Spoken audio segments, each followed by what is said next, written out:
Okay, welcome back everyone. In this chapter, we'll be talking on blocks. I want you to understand the five type of block that we have in I.C.T. You should understand it fully. I've already labeled it here. This is a rejection block, breaker block, mitigation block, other block, and proportion block. Those are the five types. So I'll be explaining each and every one of them. Now for the rejection block, let's start with that. You want to take note of three candles at the high and make sure liquidity has been taken. And take note of three candles. So one, two, three. The middle of the candle should be the highest. You want to read the liquidity. What you just want to take note of is the wick of that candle. Just the wick of that candle. So you take one, two, three candle, then the wick of the middle candle. You extend it in time. That is your rejection block. You can see how price got to the rejection block and went down. Yeah, and how to use it.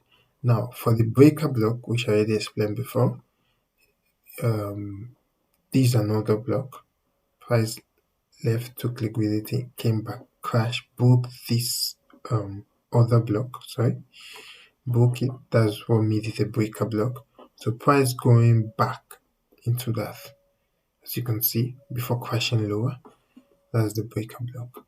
Now, the difference between a breaker block and a mitigation block is that a breaker block happens after liquidity has been taken. A mitigation block is still a breaker block, but there wasn't a read in liquidity, as you can see. So it has a failure swing, this eye and this eye. I already talked about failure swing. See this eye and this eye? That's a failure swing, right? So pricing come and take this liquidity before breaking lower. So that is how you know a mitigation block. So this you would have also called it, see how price broke to it, and if you extend it to time, you would have called it a breaker block, but it's a mitigation block because price didn't take liquidity. Price has already taken liquidity. So we have the first one, price breakthrough was the breaker block, then price broke through this other block again. When you extend that, you don't call that a breaker block, you call that a mitigation block because liquidity wasn't taken. You understand? Now we have our other block, which is what I already explained before. You have from this top to this low, extend it in time. This is the price. This is price one, leaving this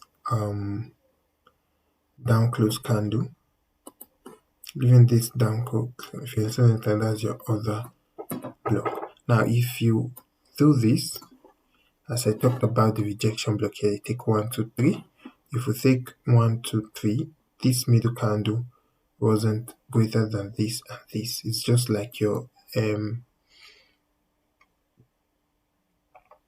high, your enemy of term high is your enemy of term low, sorry.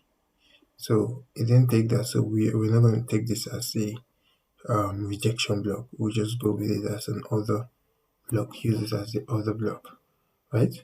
The price came back to the other block, then went up. Now, what is the proportion block? Here's the last one. Now, just as breaker block was liquidity was taken before the breaker block was formed, then if it happened again, instead of naming a breaker block, you call it a mitigation block. That's the difference between an order block and a proportion block. So an order block, liquidity was taken, that's when it formed. But if you have another block that liquidity wasn't taken, that means it's coming from another other block, from a previous order block. Now that's a proportion block. You understand? You see that it's still another block. Can you see? It's still another block. Price went through there and went up just because of liquidity was at take, which is a failure swing. Can you see? This is also a failure swing. Liquidity wasn't taken. Instead of calling it another block, which is what you guys used to do before, but you're not going to do that again. It has a name. You call it a proportion block. Now, for me, I wouldn't like this type of proportion block because most proportion block are very sensitive. Sensitive in the sense that since it's coming from another block, this price leg should be very sensitive. So if price gets to that block again, which is the proportion block, it shouldn't break the middle of it. So all block middles are called mean threshold. The 5 block, the middles called mean threshold. So let's go back to our proportion block. If you really want to understand the proportion block well, you don't want to see it break the middle. You understand? But which is what's happening here, bro. I think this is just time destruction, as you can see. So we'll let that slide. But most proportion block we actually end at the middle. So this trade, I'm gonna actually confidently take it because as you can see, it closed at the middle of that block, which is here. Well, so I would have conveniently take this trade, but that's a proportion block. So other block, proportion block is the one coming from another other block. Instead of calling it instead of you calling it an other block, you call it a proportion block. It's always having failure swing. You see, there's a failure swing.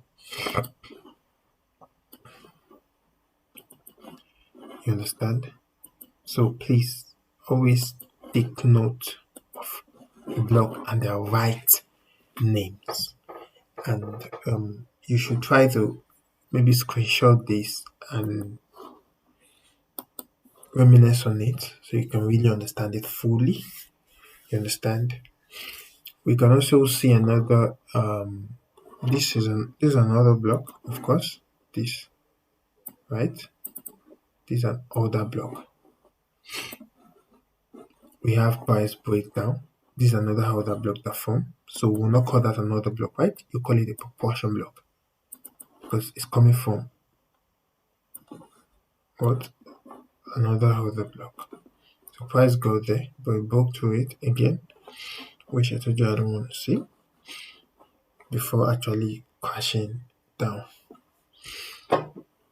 to this other proportion block. So you want to know the difference between them and try to do examples and practice with it so you can at least learn more.